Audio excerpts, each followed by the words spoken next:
something I'm learning in my 30s. I'm 31 for reference. Don't come for me if I look older than 35. I don't need to know. But if I do look younger than 35, you can tell me. Anyways, something I've learned that I'm practicing on is adjusting my makeup as I get older. So in my 20s, I used to be really good at makeup. Was I like a professional makeup artist? No. But, I held it down just fine when it came to going out. But I would go like heavy on a concealer, I can go heavy on a foundation, I was fine, boom, boom, boom. But as I've gotten older, I've definitely shifted gears more into like focusing on skincare.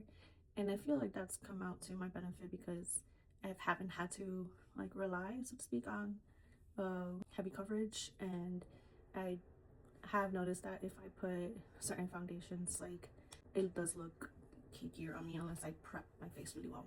So for the regular everyday makeup, like when I'm going to the office, I really just focus on like concealer, mascara, and my eyebrows, and like a little eyeliner, and that's really it. But sometimes you want to do a little bit more than that, so I'm like retraining myself here and there.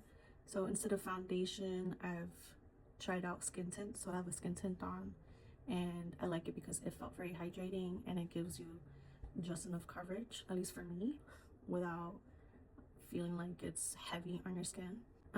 And then with my blush placement, I used to have it like lower, like the apples of your cheeks, but I actually saw it somewhere where they recommend to have it a bit of a higher placement.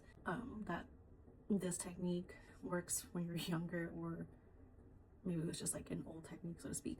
So that's what I tried today, just like focusing on the placement. If I'm wearing foundation, it's gonna have to be like very hydrating for me. But I don't own any foundation right now. I only own really the skin tint and tinted sunscreen. I think I focus more on concealers because this is my problem area.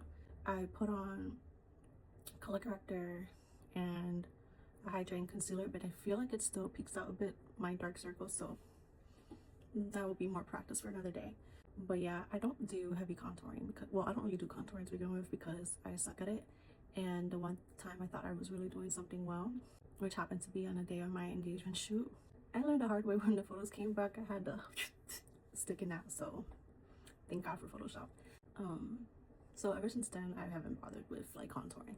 I do want to dabble with bronzer just to get like a subtle thing going on, and I did put on bronzer today, but it didn't really peek through, so that's just probably me. I guess my random ramble of the day is it doesn't hurt to adjust as you age and adjust as your skin changes, not just by aging, like through different eras of your life, like if you move to a different climate, or you change your diet and suddenly your face is adjusting accordingly. It's always good to just like get a refresher and see what works for you now.